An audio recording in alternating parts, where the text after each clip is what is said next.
Good evening. Old ways don't open new doors. Welcome to BMC News Live presented by Al Hilal Hospitals and Medical Centers English News. Myself, Shana Sultana, joining you with the daily news updates. Today's news in detail.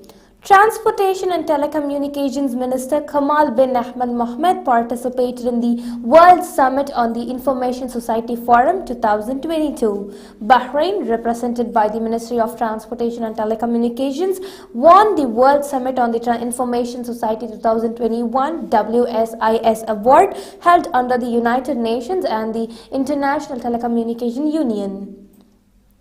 The FIFA World Cup trophy, one of the greatest symbols in sports, will be unveiled to the Bahraini media on June 4th.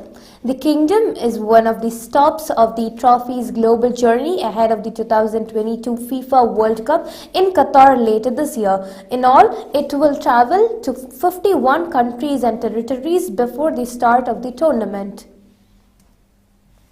His Majesty King Hamad has reiterated Bahrain's commitment to protecting and respecting human rights to ensure citizens' well-being. Bahrain is firm on its commitment to all international conventions and laws related to human rights, which are an essential part of the kingdom's culture, Arab identity, and Islamic faith, he said.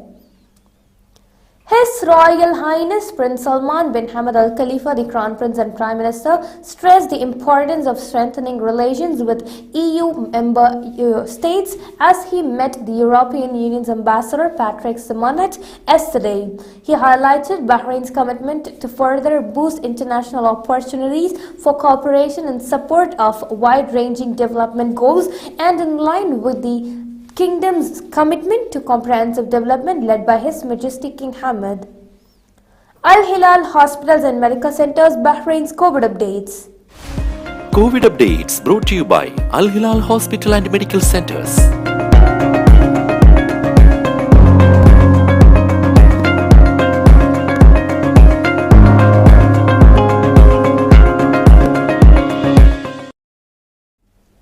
Bahrainis and expatriates who have taken 3 doses of COVID-19 vaccines will be allowed to perform pilgrimage as required by the Saudi Ministry of Hajj and Umrah. Pilgrims are also required to take the other usual vaccinations before heading to Saudi Arabia for the annual Hajj season. Pre-Hajj medical examinations can be performed at health centers across Bahrain. Oman's Shura Council Chairman Sheikh Khalid bin Hilal Al Mawali yesterday visited the Bahrain National Museum. Bahrain Authority for Culture and Antiquities BACA Director General of Culture and Arts Sheikha Hala bint Mohammed Al Khalifa gave an overview about the museum's facilities and activities. Color-coded biodegradable rubbish bags could be distributed to homes and businesses across the country in a bid to promote recycling and tackle rising domestic and industrial waste. The proposal has been presented by Southern Municipal Council Services and Public Utilities Committee Chairman Abdullah Abdul Latif. More than 4,000 volunteers are being trained for the 2022 parliamentary and municipal elections through a series of virtual workshops organized by the public prosecution. The workshops, which kicked off yesterday, are being held under the patronage of Public Prosecutor Attorney General Dr. Ali Al Bunainim and have been organized with the help of the Judicial and Legal Studies Institute. Now we shall go for a short commercial break.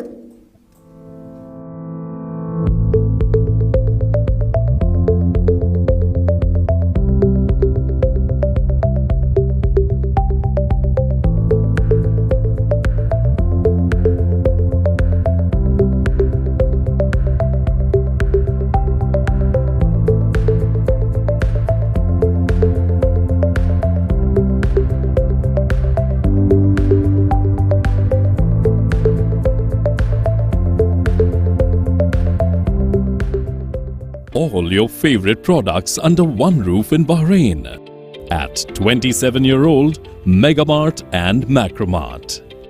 Bakery, fresh meat and fish,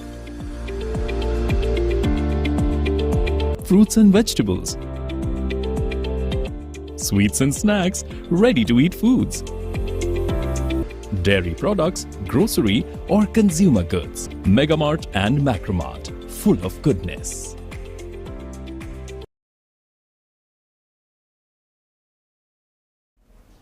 Welcome back.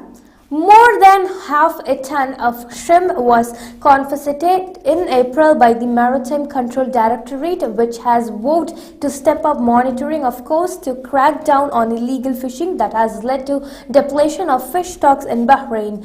According to the Directorate of the Works, Municipalities Affairs and Urban Planning Ministries, Marine and Agricultural Resources Agency, 5 marine violations were registered in April, which resulted in the confiscation of 5,309,195 kg of shrimp, the fishing of which is prohibited from February 1st until July 31 every year. A comprehensive rehabilitation and development strategy for historical temples in Berber was approved by Bahrain's largest municipal council as part of efforts to preserve heritage sites in the kingdom. The proposal, anonymously approved by the 12-member Northern Municipal Council, also aims to boost Bahrain's culture and heritage tourism while also highlighting civilizations that existed in the kingdom. Bahrain has opened a gateway to massive education reforms that include a strong platform for integrated in-person and online teaching aimed at transforming the way lessons are delivered to children and adults across the Arab world. The new declaration to develop educational strategies has been signed by all Arab League member states. The decision of the British authorities to give electronic visa waiver for Saudi citizens to enter the country comes into force on Wednesday, June 1st. The ambassador noted that significant improvements have been made in the visa system for Saudi visitors and tourists so as to allow any Saudi citizen to submit a visa application online, pointing out that the system is simple, fast and inexpensive. Saudi Arabia's Zakat Tax and Customs Authority (Zatka) announced the relaunch of an initiative to waive fines and exempt taxpayers from penalties for 6 months from June 1st, 2022.